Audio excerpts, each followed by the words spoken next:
আসসালামু আলাইকুম। কন্টেন্ট ক্রিয়েটরদের জন্য সুখবর এবং দুঃসংবাদ দুইটাই একসাথে। কারণ কি জানেন? এই যে থটস অফ বিল্লাল আসলে একটা, কি আর বলবো, খারাপ মানুষ। কারণ কি জানেন? আপনারা এই যে আপনাদের বলবেন যে কেন খারাপ মানুষ। ভাই, আপনি টাকা কামান, এটা মানুষকে বলার তো কিছু নাই। টাকা আপনি কামাচ্ছেন, আপনার কাছে টাকা আছে, আপনি তো আর মানুষকে দিবেন না। টাকাটা আপনার কাছে রাখেন, আপনার কাছে আছে, মানুষকে তো 1 টাকাও দিচ্ছেন না। তাহলে এই যে মানুষকে প্রলোভন দেখানোর লাভ কি? প্রলোভন দেখাচ্ছেন কেন?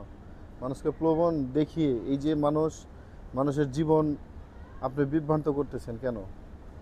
মানুষের আপনার 2 মাসে 44 লাখ টাকা কামাই দেখে মানুষ এখন কন্টেন্ট ক্রিয়েটর হচ্ছে, ফেসবুকে কন্টেন্ট ক্রিয়েটর হচ্ছে। এই যে মানুষ লেখাপড়া বাদ দিছে, ব্যবসা বাণিজ্য বাদ দিতেছে, আমার চোখে দেখা ব্যবসা করতেছে রানিং, এই ব্যবসা বাদ দিতেছে। কারণ কি? একমাত্র আপনার কারণে। ভাই, এগুলো বাদ দেন। টাকা কামাইছেন, আপনি খান, আপনার টাকা আপনার কাছে রাখেন, আপনি কাউকে দিবেন না 1 টাকাও, এটা জানি। অথচ আপনি মানুষকে বিভ্রান্ত করতেছেন কেন?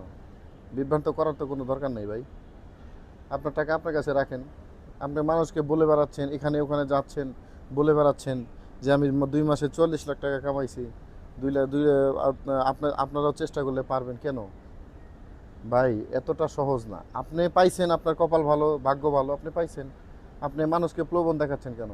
আর আপনার মানুষকে প্রলোভন দেখিয়ে এই যে এই কন্টেন্ট ক্রিয়েটর এই রাস্তায় আনতেছেন।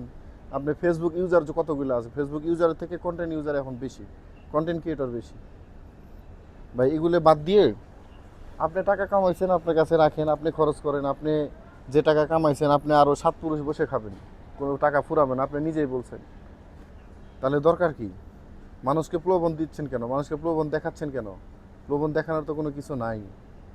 এগুলো প্রলোভন দেখায় না ভাই। আপনাকে উদ্দেশ্য করে কথাটা বললাম। এগুলো প্রলোভন মানুষকে দেখায়েন না। মানুষকে দেখায় মানুষকে বিভ্রান্তিতে ফালায়েন না। মানুষ স্কুল কলেজে পড়ে, পরীক্ষাতে এসএসসি পরীক্ষা দেয় নাই। এসএসসি পরীক্ষা দেয় নাই শুধু এই কারণেই যে 2 মাসে 44 লাখ টাকা কামাবে। ডাক্তার ইঞ্জিনিয়ার হয়ে লাভ কি? সে 2 মাসে 44 লাখ টাকা কামাবে, 40 লাখ টাকা কামাবে, 30 লাখ টাকা কামাবে, 50 লাখ টাকা কামাবে কেন? এসএসসি পরীক্ষা দেয় না, এসএসসি পরীক্ষা দিতে যায় পরীক্ষা বাদ দিছে শুধুই আপনার এই প্রলোভন দেখানোর কারণে। প্রলোভন দেখাইছেন, এখন মানুষ পরীক্ষাও দিচ্ছে না, কিছুই করতেছে না। মানুষ ব্যবসা বাদ দিতেছে, ব্যবসা করতেছে, ব্যবসা বাদ দিয়ে এখন কন্টেন্ট ক্রিয়েটর হচ্ছে, জায়গায় জায়গায় যায় ভিডিও বানাচ্ছে। ভাই, এগুলো বাদ দেন, এগুলো করায়েন না। এগুলো করাইলে মানুষ ক্ষতির মুখে পড়বে। মানুষের সংসার আছে, মানুষের সংসার আছে, মানুষের সব কিছু মানুষের। দেখেন যে একজন চাকরি করতেছে, উনি চাকরি বাদ দিয়ে এখন কন্টেন্ট ক্রিয়েটর হচ্ছে। ওনার বাড়িতে বাপ মা আছে, ওনার ওনার কামাই দিয়ে আরও 5 জন খায়। ওনার কামাই দিয়ে আরও 5 জন খায়, উনি চাকরি বাদ দিলে কী করে খাবে বলুন? তাহলে আপনার এইগুলো প্রলোভন দেখিয়ে কোনো লাভ নাই। প্রলোভন কখনো দেখাবেন না। যারা কন্টেন্ট ক্রিয়েটর হচ্ছেন নতুন নতুন, তাদের উদ্দেশ্যে কথাগুলো বললাম। সবাই কথাগুলো শুনবেন। যদি শুনে আমার কোনো কথাগুলো ভালো লাগে, যদি আমি বলি ঠিক বলে থাকি, অবশ্যই কমেন্টে সবাই জানাবেন।